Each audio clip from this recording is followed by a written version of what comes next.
Welcome to Wege in den Beruf, German for your career. Thank you for watching.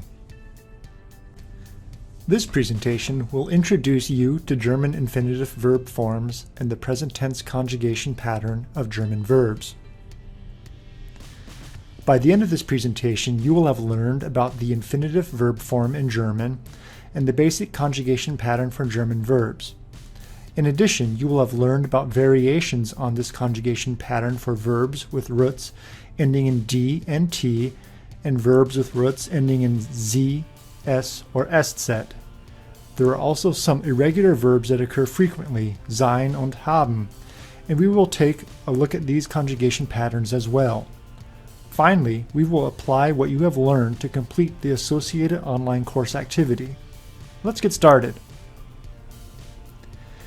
There are two components to the full infinitive construction in English, the particle to, which precedes the verb, and the verb itself. German, however, usually does not rely on a particle to form the infinitive, although one could say that the German infinitive form has two components, the verb root and the infinitive ending.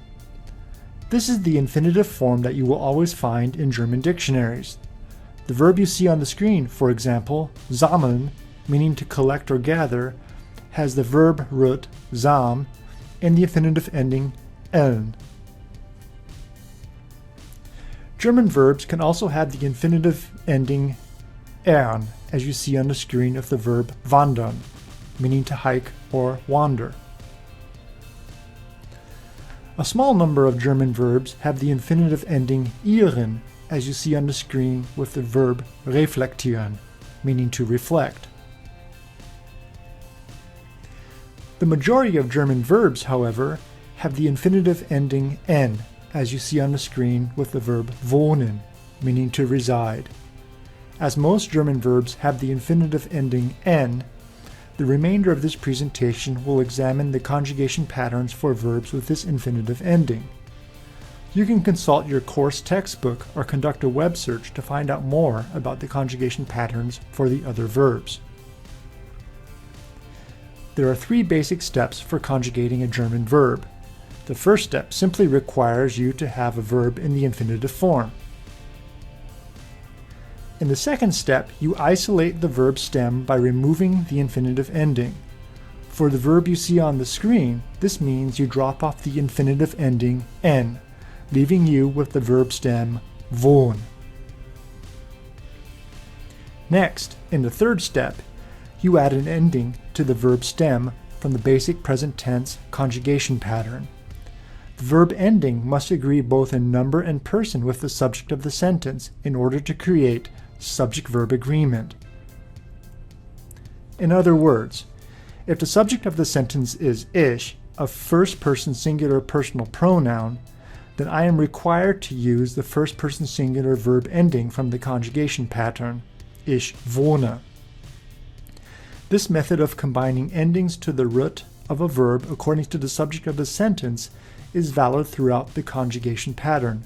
Du wohnst, sie es wohnt, wir wohnen, ihr wohnt, sie wohnen. There are, however, some exceptions to this conjugation pattern. For verbs with a root ending in D or T, such as the verb finden, meaning to find, the conjugation pattern for the second and third person singular, as well as for the second person plural, inserts an extra E between the verb root and ending. This makes sense if you think about it, as without this extra vowel, the resulting three consonants would be very difficult to pronounce. Instead, what we have with the addition of the extra E is a very pronounceable verb conjugation pattern. Ich finde, du findest, sie es findet, wir finden, ihr findet, sie finden. Likewise, for verbs ending in Z, S, or Sz, the basic conjugation pattern is slightly modified in order to make the verbs more pronounceable. In the example you see on the screen, the verb heißen, to be called, has a root ending in sz. In this case, the s in the second person singular ending st is dropped. This pattern results in the second and third person singular and the second person plural verb forms looking alike. Ich heiße, du heißt, sie es heißt, wir heißen, ihr heißt, sie heißen. Finally, there are some verbs that are used very frequently and are irregular. These conjugation patterns simply need to be memorized. The conjugation pattern for the first verb, sein, or to be, is Ich bin, du bist, sie es ist, wir sind, ihr seid, sie sind. For the verb haben, or to have, the be is removed from the end of the verb root in the second and third person singular. Ich habe, du hast, sie es hat, wir haben, ihr habt, sie haben. Let's now take a look at how we could apply the present tense conjugation of pattern of German verbs. The explanations that follow will help you to complete the related online course activity. In the example you see on the screen, the infinitive verb sein, or to be, needs to be conjugated so that it agrees in both number and person with the subject of the sentence, mein Lebenslauf. Closer examination of the noun Lebenslauf reveals that it is the singular and not the plural form of the noun. Furthermore, I am not the Lebenslauf, and neither am I talking directly to it, meaning that the subject of the sentence cannot be in the first or second person.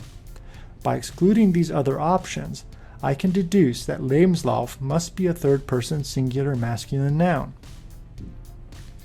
I can test this deduction by replacing the noun with a personal pronoun, which is also in the third-person singular. Now that I have determined that the subject of the sentence is in the third-person singular, I take the infinitive of the irregular verb sein and look for the matching third-person singular form in the conjugation pattern. I then take this form, ist, and drop it into the sentence. The completed sentence, erst hier, manifests subject-verb agreement in that both the pronoun and the associate verb are in the third person singular. We can also do the same procedure with the infinitive of a regular verb, wohnen, or to live. We take the infinitive form, drop off the ending, add the ending for the third person singular from the basic conjugation pattern, and drop this form, wohnt, into the sentence. The completed sentence, wohnt hier, manifests subject-verb agreement in that both the pronoun and the associated verb are in the third person singular.